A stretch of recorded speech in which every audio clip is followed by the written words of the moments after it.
Hi, welcome to my channel. This is Kausal Vice. இந்த வீடியோல நம்ம கோல்டன் ரூல்ஸ் ஆஃப் அக்கவுண்டிங் பார்க்க போறோம்.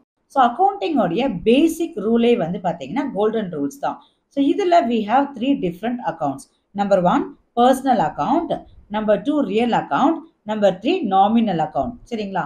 இப்போ அக்கவுண்டிங் ப்ராசஸ்ல ஃபர்ஸ்ட் ஸ்டெப் என்னன்னா ஜேர்னல் என்ட்ரிஸ். நம்ம எல்லா டிரான்சாக்ஷன்ஸும் கம்பெனியில் நடக்கக்கூடிய எல்லா டிரான்சாக்ஷன்ஸையும் ஃபர்ஸ்ட் என்ன பண்ணுவாங்கன்னா ஜேர்னல் என்ட்ரி போடுவாங்க. சரிங்களா? அந்த ஜேர்னல் என்ட்ரி போடுறதுக்கு அடிப்படையே என்னன்னு பாத்தீங்கன்னா இந்த அக்கவுண்டிங் ரூல் தான். ஸோ இந்த கோல்டன் ரூல்ஸை பேஸ் பண்ணி தான் you can decide whether to record in debit side or credit side. ஒரு டிரான்சாக்ஷன் எடுத்தீங்கன்னா ரெண்டு லைன்ல வரும். ஒன்னு வந்து ஃபர்ஸ்ட் லைன் டெபிட்னு சொல்லுவாங்க, செகண்ட் லைன் கிரெடிட்னு சொல்லுவாங்க. அப்போ அந்த டிரான்சாக்ஷனை நம்ம எப்படி போடணும் அப்படின்னா first you have to identify that particular transaction. அந்த பர்டிகுலர் டிரான்சாக்ஷன் வந்து ரியல் அக்கௌண்டா, பர்சனல் அக்கௌண்டா, நாமினல் அக்கௌண்டா அப்படிங்கறத ஐடென்டிஃபை பண்ணணும். ஐடென்டிஃபை பண்ணதுக்கு அப்புறம் then you can decide whether to record debit side or credit side. இது எல்லாமே நம்ம போடுறதுக்கு பேசிக்கே கோல்டன் ரூல்ஸ் தான். Now let's understand what is golden rule. Number one, personal account. So personal account rule என்ன? Debit the receiver, credit the giver. Personal account அப்படின்னும் போது ஒரு நபரை குறிக்கிறது. ஃபார் எக்ஸாம்பிள் ஓனரா இருக்கலாம், டெட்டாரா இருக்கலாம், கிரெடிட்டார்ஸா இருக்கலாம். சரிங்களா? பேங்க் கூட பாத்தீங்கன்னா ஆர்டிஃபிஷியல் பர்சன். ஸோ அந்த என்ட்ரிஸ்லாம் ரிலேட்டடா வரும்போது டெபிட்ல போடணுமா கிரெடிட்ல போடணுமான்ற ஒரு கொஸ்டின் வருது இல்லைங்களா? அப்போ நம்ம என்ன பண்ணணும், இந்த ரூலை அப்ளை பண்ணணும். அப்போ யாரை நம்ம டெபிட்ல போடுவோம்னா டெபிட் த ரிசீவர். ஒரு பெனிஃபிட்டை ரிசீவ் பண்றாரா, அப்போ அவரை எங்க போடணும், டெபிட்ல போடணும். இல்ல அந்த அந்த பெனிஃபிட்டை கொடுக்குறவரு கிவர் அப்படின்னா அவரை நம்ம கிரெடிட்ல போடுவோம். ஸோ அந்த ரூலை பேஸ் பண்ணி தான் நம்ம பர்சனல் அக்கௌண்ட் டிரான்சாக்ஷன்ஸ் எல்லாமே இந்த ரூலை பேஸ் பண்ணி தான் will decide debit or credit. அதே மாதிரி அடுத்தது பாருங்க ரியல் அக்கௌண்ட். ஸோ ரியல் அக்கௌண்டோட ரூல் என்னன்னா debit what comes in, credit what goes out. அதாவது இப்போ நமக்கு ரியல் அக்கௌண்ட்னு பார்க்கும்போது cash is the best example for real account. So real அக்கௌண்ட்ல என்னென்னலாம் வரும்னு சொல்லிட்டு அடுத்து நான் சொல்ல போறேன். சரிங்களா? இப்போதைக்கு நீங்க கேஷ் வந்து ரியல் அக்கௌண்ட். இப்போ நம்ம ஒரு அமௌண்ட்டை பே பண்றோம். ஃபார் எக்ஸாம்பிள் சேலரி பே பண்றோம்னு வச்சுக்கோங்களேன். அப்போ கேஷ் நம்ம கைக்கு வருதா, கம்பெனி விட்டு வெளியில போகுதா, கோஸ் அவுட். அப்போ கிரெடிட்ல போடுவோம். இப்போ நம்ம கமிஷன் ரிசீவ் பண்றோம். கம்பெனி என்ன பண்ணுது, கமிஷன் ரிசீவ் பண்ணுது. அப்போ ரிசீவ் பண்ணும்போது கேஷ் நம்ம கம்பெனிக்கு உள்ள வருது. அப்போ டெபிட் வாட் கம்ஸ் இன். அப்போ கேஷ் உள்ள வரும்போது டெபிட்ல போடணும், கேஷ் வெளியில போகும்போது கிரெடிட்ல போடுவோம். ஸோ இங்க நான் கேஷை வச்சு மட்டும் தான் சொன்னேன். Will see all other transactions related to real account one by one. அடுத்தது நாமினல் அக்கௌண்ட்டுக்கு வாங்க. ஸோ நாமினல் அக்கௌண்ட் ரூல் என்னன்னா debit all expenses and losses, credit all incomes and gains. So nominal account பொறுத்த வரைக்கும் it just like a profit and loss account. So profit and loss account நம்ம எப்படி prepare பண்ணுவோம்னா D ஃபார்மேட்ல இருக்கும். Debit சைட்ல நம்ம எல்லா எக்ஸ்பென்ஸையும் போடுவோம், லாஸையும் போடுவோம். கிரெடிட் சைட்ல அதாவது ரைட் ஹேண்ட் சைட்ல நம்ம என்ன போடுவோம்னா எல்லா இன்கம்ஸும் கெயின்ஸும் அங்க போடுவோம். சரிங்களா? ஸோ அதுதான் நாமினல் அக்கௌண்ட் ரூல். ஸோ எல்லா எக்ஸ்பென்ஸுமே எல்லா லாஸையும் நம்ம டெபிட்ல போட்டுடணும், எல்லா இன்கம்ஸும் கெயினும் இருந்தா அது கிரெடிட்ல போடணும். சரிங்களா? ஸோ இது எல்லாத்துக்குமே பேஸ் என்னன்னா you have to identify the nature of account. ஒரு டிரான்சாக்ஷன் எடுத்துட்டீங்கன்னா அந்த டிரான்சாக்ஷன் ரியல் அக்கௌண்டா, பர்சனல் அக்கௌண்டா, நாமினல் அக்கௌண்டா ஃபர்ஸ்ட் ஐடென்டிஃபை பண்ணணும். அதுக்கப்புறம் டெபிட்ல போட போறோமா கிரெடிட்ல போட போறோமா நம்ம டிசைட் பண்ணுவோம் based on the golden rules. இப்போ நம்ம எக்ஸாம்பிள்ஸ் பார்க்கலாம். எதெல்லாம் பர்சனல் அக்கௌண்ட்ல வரும், எதெல்லாம் ரியல் அக்கௌண்ட்ல வரும், எதெல்லாம் நாமினல் அக்கௌண்ட்ல வரும்னு பார்க்க போறோம். ஸோ ஃபர்ஸ்ட் பர்சனல் அக்கௌண்ட் பார்க்கலாம். இவங்க எல்லாமே பார்த்தீங்கன்னா பர்சனல் அக்கௌண்ட்ல வருவாங்க. அதாவது proprietor, creditors, debtors, even bank. So bank கூட பார்த்தீங்கன்னா ஆர்டிஃபிஷியல் பர்சன். சரிங்களா? ப்ரொப்ரைட்டர்னா யாருன்னா ஓனர். அதாவது ஒரு பிஸ்னஸ்ல இப்போ நான் வந்து பிஸ்னஸ்ல அமௌண்ட்டை கான்ட்ரிபியூட் பண்றேன். ஸோ நான் யாரு, ப்ரொப்ரைட்டர், ஓனர். என்ன கான்ட்ரிபியூட் பண்ணுவேன், கேபிட்டல்ல கான்ட்ரிபியூட் பண்ணுவேன். அப்போ நான் யாரு, ரிசீவரா கிவரா, கம்பெனிக்கு நான் கொடுக்குறேன். So that giver. ஸோ ஒரு ஜேர்னல் என்ட்ரின்னு எடுத்துக்கிட்டீங்கன்னா ரெண்டு சைடு இருக்கும். ஒன்று வந்து ஃபர்ஸ்ட் லைன் வந்து டெபிட், செகண்ட் லைன் வந்து கிரெடிட். இப்போ பர்சனல் அக்கௌண்டா இருந்தா நம்ம ஒரு டிரான்சாக்ஷனை டெபிட்ல போடணுமா கிரெடிட்ல போடணுமா நமக்கு தெரியாது. எப்படி நம்ம டிசைட் பண்ணுவோம்னா இந்த ரூல் வச்சுதான். என்ன rule, debit the receiver, credit the giver.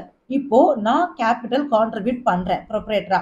அப்போ நான் கிவரா ரிசீவரா, நான் கிவர். அப்போ நான் எங்க வருவேன், கிரெடிட்ல வருவேன். அதே மாதிரி அடுத்தது கிரெடிட்டார்ஸ். கிரெடிட்டார்ஸ்னா யாருன்னா சப்ளையர். கம்பெனிக்கு பொருளை கொடுத்துருக்கான். சரிங்களா? நம்ம பர்ச்சேஸ் பண்ணிருக்கோம். கம்பெனி பர்ச்சேஸ் பண்ணிருக்கு. பணம் இன்னும் பே பண்ணல. அடுத்த மாசம் கொடுக்க போறோம். அது வரைக்கும் அவங்க யாரு? நம்ம சப்ளையர்ஸ் யாரு? நம்மளுடைய கிரெடிட்டார்ஸ். இப்ப அவங்க நமக்கு கிவ்வரா, ரிசீவரா?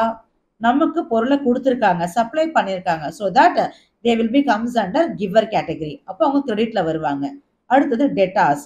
டெட்டார்ஸ்னா யாருன்னா கஸ்டமர்ஸ். ஸோ கம்பெனி நம்ம என்ன பண்ணிருக்கோம்னா பொருளை சேல்ஸ் பண்ணிருக்கோம், கிரெடிட்க்கு கொடுத்துருக்கோம், அதாவது கடனுக்கு கொடுத்துருக்கோம் கஸ்டமர்ஸ்க்கு. அவங்க அடுத்த மாசம் தான் பணம் கொடுக்க போறாங்க. அது வரைக்கும் அவங்க யாருன்னா டெட்டார்ஸ். அப்ப அவங்க யாருன்னா ரிசீவர். நம்ம கிட்ட இருந்து பெனிஃபிட்டை வாங்கியிருக்காங்க. நம்மனா யாரு? கம்பெனி. ஸோ கம்பெனி கிட்ட இருந்து பொருளை வாங்கியிருக்காங்க. அப்போ அவங்க ரிசீவர். அப்போ அவங்க நம்ம டெபிட்ல போட்டுருவோம். சரிங்களா? அடுத்தது பேங்க். ஸோ பேங்க் பாருங்க, பேங்க் வந்து டெபிட்லயும் வரும், கிரெடிட்லயும் வரும். சரிங்களா? According to the transaction it can be enter either debit side or credit side. எப்போ டெபிட்ல வரும்னா when bank receives any money. இப்போ நம்ம டெபாசிட் பண்றோம்னு வச்சுக்கோங்களேன் மணியை, அப்போ பேங்கர் என்னது? ரிசீவர். அப்போ டெபிட்ல போடுவோம் பேங்க. இல்ல நம்ம வித்ட்ரா பண்ணும்போது பேங்கர் என்ன ஆகுறாரு? கிவர் ஆயிடுவாரு. அப்போ பேங்க் வந்து கிரெடிட் போடுவோம். சரிங்களா? According to the transaction you can decide whether bank can be entered in debit or credit. இதுதான் வந்து எக்ஸாம்பிள்ஸ் ஃபார் பர்சனல் அக்கௌண்ட். அடுத்தது real account. So real account rule என்ன? Debit what comes in, credit what goes out. இப்போ கம்பெனியை பொறுத்த வரைக்கும் எதெல்லாம் உள்ள வருது, எதெல்லாம் வெளியில போகுது, அந்த ஆஸ்பெக்ட்ல தான் ரியல் அக்கௌண்ட்டை நம்ம ஐடென்டிஃபை பண்றோம். ஸோ இங்க we have two different concepts. Number 1, all assets.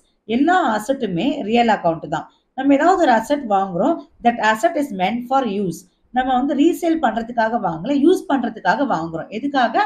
கம்பெனியோட பிசினஸ் பர்பஸ்க்காக நம்ம வாங்குறோம், தட் இஸ் யூசேஜ்க்காக வாங்குறோம் அப்படின்னா அந்த எல்லா அசெட்டுமே ரியல் அக்கௌண்ட்ல தான் வரும். அப்போ நம்ம அசெட்டை வாங்குறோம் அப்படின்னா டெபிட்ல போடுவோம். அசெட் வந்து என்ன ஆயிடுச்சு? ஓல்ட் ஆயிடுச்சு. இப்போ நம்ம என்ன பண்றோம்? நம்ம திருப்பி வித்துடுறோம். ஓகே, அப்போ விற்கும் போது அசெட் கோஸ் அவுட். அப்போ கிரெடிட்ல போட்டுருவோம். அதே மாதிரி கூட்ஸ். கூட்ஸ் அப்படின்னும் போது பிசினஸ்ல நம்ம வாங்கி அதை கன்வெர்ட் பண்ணி அதை ரீசேல் பண்ணுவோம் இல்லைங்களா? இப்போ ரீசேல் பண்றதுக்காக நீங்க வாங்குற எல்லா கூட்ஸுமே ரியல் அக்கௌண்ட் தான். அப்போ நம்ம கூட்ஸ் என்ன பண்ணுவோம்? பர்ச்சேஸும் பண்ணுவோம், சேல்ஸும் பண்ணுவோம். அப்போ பர்ச்சேஸ் பண்ற எல்லா கூட்ஸுமே ரியல் அக்கௌண்ட் தான், சேல்ஸ் பண்ற எல்லா கூட்ஸுமே ரியல் அக்கௌண்ட் தான். அப்போ ரியல் அக்கௌண்ட் போது நமக்கு ரெண்டு கான்செப்ட் இருக்கு. ஒன்னு வந்து all assets as well as all goods. It can be purchases as well as sales. இப்போ பாருங்க, இப்போ நம்ம வந்து பர்ச்சேஸ் பண்றோம். பர்ச்சேஸ் பண்ணும்போது what comes in? Goods comes in. அப்போ பர்ச்சேஸ் நம்ம டெபிட்ல போடுவோம். அடுத்தது சேல்ஸ். சேல்ஸ்னா என்ன? பொருளை விற்கிறோம். அப்போ பொருள் என்ன ஆகும்? கூட்ஸ் என்ன ஆகும்? கோஸ் அவுட், வெளியில போகுது. அப்போ சேல்ஸ் நம்ம எங்க போடுவோம்? கிரெடிட்ல போடுவோம். சரிங்களா? So movement of asset comes இன்னா டெபிட், கோஸ் அவுட்னா கிரெடிட். ஸோ இந்த ரூல் எதுக்கு அப்ளை ஆகும்னா ரியல் அக்கௌண்ட். எதெல்லாம் ரியல் அக்கௌண்ட்? All assets.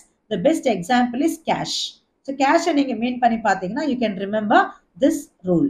அதாவது கேஷ் வந்து பார்த்தீங்கன்னா comes in as well as goes out. Cash company உள்ள வரவும் செய்யும், வெளியிலும் போகும். நம்ம ஒரு பேமெண்ட் பண்ணும்போது வெளியில போகும், நம்ம இன்கம் ரிசீவ் பண்ணும்போது உள்ள வரும். சரிங்களா? So that is the best example to understand real account. அடுத்தது nominal account. So nominal account rule என்னன்னா debit all expenses and losses. So எக்ஸ்பென்ஸுக்கும் அதே ரூல் தான், லாஸ்க்கும் அதே ரூல் தான். ஸோ எல்லா எக்ஸ்பென்ஸும் லாசஸும் நம்ம என்ன பண்ண போறோம்னா டெபிட்ல போட்டுருவோம். அதே மாதிரி இதுக்கு ஜஸ்ட் ஆப்போசிட் என்னது? இன்கம். இதுக்கு ஜஸ்ட் ஆப்போசிட் வந்து கெயின் இல்லையா? ஸோ எல்லா இன்கமும் கெயினும் நம்ம கிரெடிட்ல போட்டுருவோம். அப்போ எக்ஸ்பென்ஸ்னா என்ன? Salary, wages, advertisement expense, transportation expense, இதெல்லாம் வந்து எக்ஸ்பென்சஸ். ஸோ இது எல்லாமே நம்ம எங்க என்ட்ரி போடுவோம்னா டெபிட்ல போடுவோம்.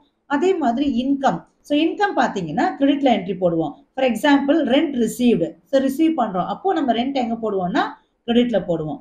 அதே மாதிரி டிஸ்கவுண்ட் ரிசீவ்டு. அப்போ டிஸ்கவுண்ட் நம்ம ரிசீவ் பண்ணும்போது இட்ஸ் கெயின் இல்லையா? அப்போ கிரெடிட்ல போடுவோம். அதே மாதிரி profit on sale of any asset. ஏதோ ஒரு ப்ராஃபிட் கிடைச்சிருக்கு, அதுவும் நம்ம என்ன பண்ணுவோம்? கிரெடிட்ல தான் போடுவோம். சரிங்களா?